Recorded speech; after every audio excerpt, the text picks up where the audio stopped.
एक वक्त का किस्सा है। सुनारपुर गांव में मीठे नाम का लड़का गांव के ठाकुर का मुंशी था। मीठा ठाकुर के सारे मामलात देखता था। मीठा अपनी बीवी नसीबो कैंची के साथ रहता था। मीठे, क्या फायदा तेरे ठाकुर के पास मुंशीगिरी करने का? अरे मीठे, कोई बड़ा हाथ मारो ताकि हमारी जिंदगी चमक जाए। बेगम, मारूंगा बड़ा हाथ भी, मैं खुद मौके की तलाश में हूँ। मीठे, जब तक तेरा कोई बड़ा हाथ नहीं लगता, जब तक तू ठाकुर को बोल के अपनी तनख्वाह ही बढ़ा ले। कर दी ना तूने छोटी बात। बेगम, तू बस इंतजार कर, फिर तेरी जिंदगी में देखी मैं कैसी बहारें लाता हूँ। जबकि उसी गांव में बिट्टू नाम का लड़का अपनी बीवी छम्मो के साथ रहता था।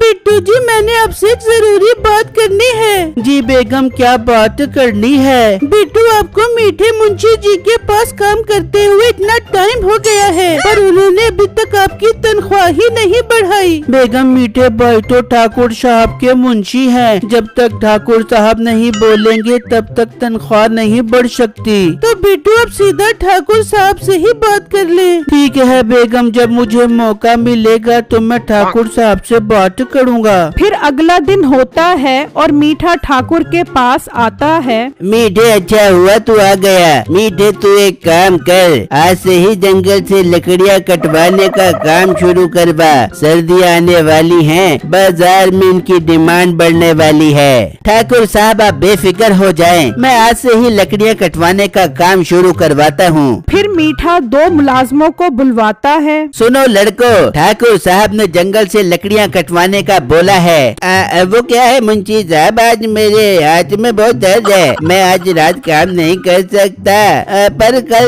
जरूर कर दूंगा। लकड़ियाँ काटने का काम आप बेफिक्र हो जाओ, कल करूँगा। जी जी मुंशी साहब, हम कल से काम जरूर शुरू कर देंगे। वो क्या है कि मेरे भी पाँव में बहुत दर्द हो रहा है। तुम दोनों एक नंबर के सुस्त और काम चोर हो। मीठा उन्हें डांट रहा होता है, तभी बिट्टू वहाँ पर आ जाता है। क्या हुआ मीठे मुंशी साहब, आज आप बहुत गुस्से में लग रहे हैं? इन दोनों काम चोरों की वजह से गुस्से में हूँ। खैर, ठाकुर साहब ने बोला है कि आज रात से ही जंगल में लकड़ियाँ कटवाने का काम शुरू करो। ठीक है मीठे मुंशी साहब, मैं आज रात ही जंगल से लकड़ियाँ काटना शुरू करता हूँ। फिर रात होती है और बिट्टू कुल्हाड़ी लेकर जंगल आ जाता है और एक दरख्त काटना शुरू करता है तो उसमें से चमक निकलती है। ये क्या, ये तो बड़ा चमकदार दरख्त है। मैं इस दरख्त की कुछ चमकीली लकड़ियाँ ले जाकर बेगम को दिखाऊंगा, वो ये देखकर खुश हो जाएगी। फिर बिट्टू दरख्त काट देता है और कुछ लकड़ियाँ लेकर घर आ जाता है। बेगम, ये देखो, इन लकड़ियों में कैसी चमक है। अल्लाह की शान है, उसने कैसे कैसे दरख्त बनाए हैं। बिट्टू, वाकई ये लकड़ी तो सच में चमकीली चमकीली है। बिट्टू, मैं काम करती हूँ, इन लकड़ियों को अच्छे से धोती हूँ ताकि इनकी चमक और नमूदार हो जाए। फिर छम्मो लकड़ियाँ लेती है और अच्छे से धोती है। बिट्टू, बिट्टू, जल्दी आए। बिट्टू जल्दी से आता है। क्या हुआ बेगम, सब खैर तो है? बिट्टू, ये देखो, इन लकड़ियों में तो सोना है, सोना। ये देखकर बिट्टू भी हैरान रह जाता है। बेगम, इसका मतलब उस जंगल के सारे दरख्तों में सोना है। मुझे ये बात जाकर मीठे मुंशी साहब को बतानी चाहिए। बिट्टू, ये आप कैसी बातें कर रहे हैं? अगर आपने मीठे मुंशी को ये बात बता दी तो वो सारे दरख्तों पर कब्जा कर लेंगे। नहीं बेगम, मीठे भाई ऐसा नहीं करेंगे, वो बल्कि ठाकुर साहब को ये बात बताएंगे और मुझे उम्मीद है ठाकुर साहब इन दरख्तों में से जो सोना है उससे वो गांव वालों की मदद करेंगे। बिट्टू जी, मैं तो बोलती हूँ आप ये बात किसी को भी ना बताएं। हमारे पास अपनी जिंदगी बदलने का बहुत अच्छा मौका आया है, हमें इससे फायदा उठाना चाहिए। बेगम, ये आप कैसी बातें कर रही हो? इस सोने पर हमारा हक नहीं है। मेरा ज़मीर मुझे इस चीज की इजाजत बिल्कुल नहीं देता कि ये बात छुपाऊं। मैं अभी जाता हूँ और मीठे मुंशी साहब को सारी बात बताता हूँ। फिर बिट्टू घर से निकलता है और मीठे के घर आ जाता है। मीठे मुंशी साहब, बाहर आए, मैंने आपसे बहुत जरूरी बात करनी है। बेगम की आवाज तो मोटे बिट्टू की लग रही है, पर ये इतनी रात में यहाँ क्या करने आया है? चले मीठे, दोनों जाके देखते हैं ये इतनी हड़बड़ी में रात को क्या जरूरी बात करने आ गया। फिर वो दोनों बाहर आते हैं। बिट्टू सब खैर तो है जो रात के इस टाइम जरूरी बात करने आया है? मीठे भाई मैं आपको बहुत जरूरी बात बताने आया हूँ ताकि आप ये बात जाकर फौरन ठाकुर साहब को बताएं। पर मोटे बात क्या है वो साफ साफ बता। वो क्या है मीठे भाई, मैं रात जंगल में गया और वहाँ से दड़क काटा। और मोटे पेट वाले गेंडे, ये तेरी जरूरी बात थी? नहीं नहीं मीठे भाई, उस दड़क में सोना है, बल्कि जंगल के सारे दरख्तों में सोना है सोना। मीठा और नसीबो ये बात सुनकर चौंक जाते हैं। वाह बिट्टू, तू तो बहुत ईमानदार है जो ये बात बताने आ गया। मीठे बिट्टू की इस ईमानदारी से मैं बहुत खुश हुई हूँ। तो जब ठाकुर साहब को इस सोने वाली बात बताने जाबे तो बिट्टू की तनख्वाह बढ़ाने की बात भी जरूर कर बेबियो।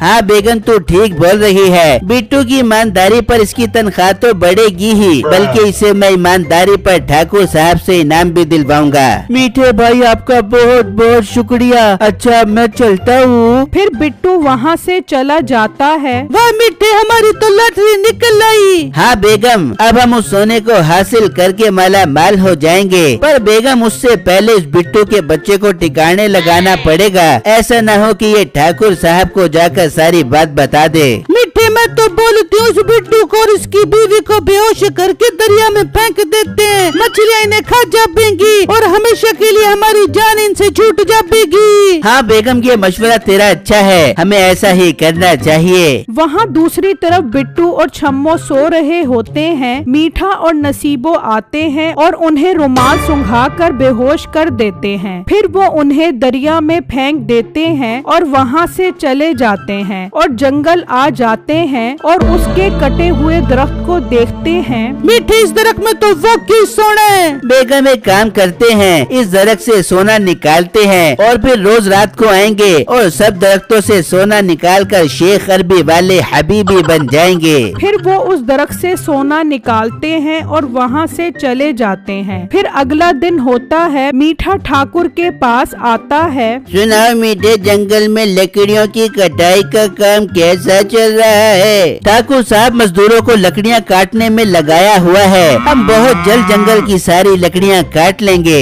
क्या बात मीठे, मुझे तुमसे इसी अच्छी बात की उम्मीद थी। जबकि दूसरी तरफ बिट्टू और छम्मो दरिया के बहाव से खुशकी पर आ जाते हैं। तभी वहाँ से दो जंगली गुजर रहे होते हैं तो उनकी नजर बिट्टू और छम्मो पर पड़ती है और वो वहाँ पर आ जाते हैं। यार ये इंसान यहाँ कैसे आ गए? वो सब छोड़ो, इन्हें ठीक करने की कोशिश करते हैं, फिर ये खुद बताएंगे कि ये हमारे जंगल तक कैसे पहुँचे। फिर वो उन्हें जोर जोर से दबाते हैं। अचानक उनकी सांस चल पड़ती है। इंसानों, तुम लोग हमारे जंगल में कैसे पहुँचे? फिर बिट्टू उन्हें सारी बात बताता है। ये सुनकर वो भी हैरान रह जाते हैं। इंसानों, ये तो तुम्हारे साथ बहुत बुरा हुआ है। हम ये नहीं चाहते कि अब तुम्हारे साथ और बुरा हो। हमारे सरदार को पता चल गया तो वो तुम दोनों को आग पर भूनकर मजे से तुम्हारा गोश्त खाएंगे। इससे पहले सरदार को पता चले तुम यहाँ से निकल जाओ। पर जंगली भाई, हम किस जंगल में हैं और हमारा सुनारपुर गांव कहाँ है? इंसान, ये खुद ही जंगल है। हमें सुनारपुर गांव का तो नहीं पता, पर तुम्हें जंगल से निकलने में 3 दिन और 3 रातें लगेगी। इंसान, अब तुम लोग और देर मत करो और यहाँ से निकलने वाली करो। फिर बिट्टू और छम्मो जंगल से निकलने के लिए चल पड़ते हैं।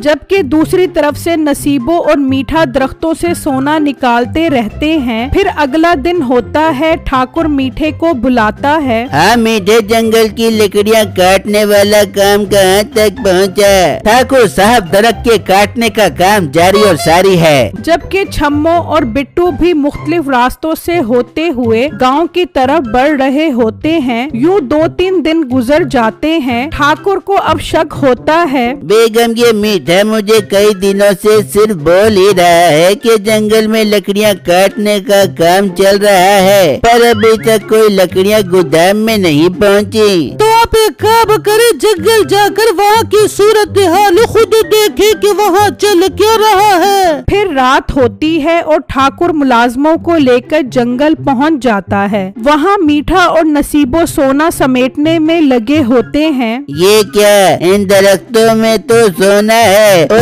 चोरों, तुम छुप कर ये काम कर रहे थे। वो क्या है ठाकुर साहब, इन दरख्तों का राज हम आपको बताने ही वाले थे। तुम लोग अपनी बकवास बंद करो। इन दरख्तों के सोने पे सिर्फ मेरा हक है। मुलाजिमो, इन दोनों को बांध दो। फिर वो उन्हें बांध देते हैं। मुलाजिमो, इन दरख्त को काटना शुरू करो। मैं तुम लोगों को भी इस सोने में से हिस्सा दूंगा। पर मालिक, इतने सारे दरख्तों को हम नहीं काट सकते। तो इन दरख्तों में डायनामाइट बम लगा दो।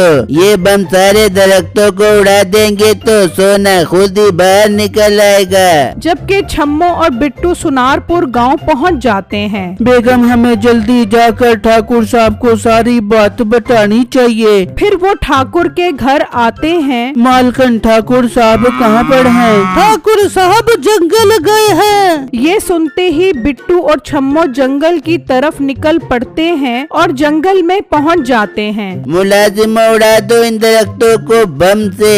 इन सब सोने पे सिर्फ मेरा हक है, सिर्फ मेरा। बिट्टू और छम्मो ठाकुर की ये बात सुनकर हैरान हो जाते हैं। बिट्टू, ये तो ठाकुर साहब भी लालची और बेईमान निकले। जबकि ठाकुर बटन दबाता है और जोरदार धमाका होता है। वो सब दरख्तों के नीचे दबकर मर जाते हैं। देखा बेगम, लालच का अंजाम। ये सब मालो दौलत के चक्करों में अपनी जान से भी गए। हाँ बिट्टू, आप सही कह रहे हैं। आज के दौर में लोग लालच में अंधे हुए पड़े हैं। ये कहानी एक सबक है जो लालच के चक्कर में गरीब लोगों का भी हक खा जाते हैं और आखिर में उनके हाथ भी कुछ नहीं आता।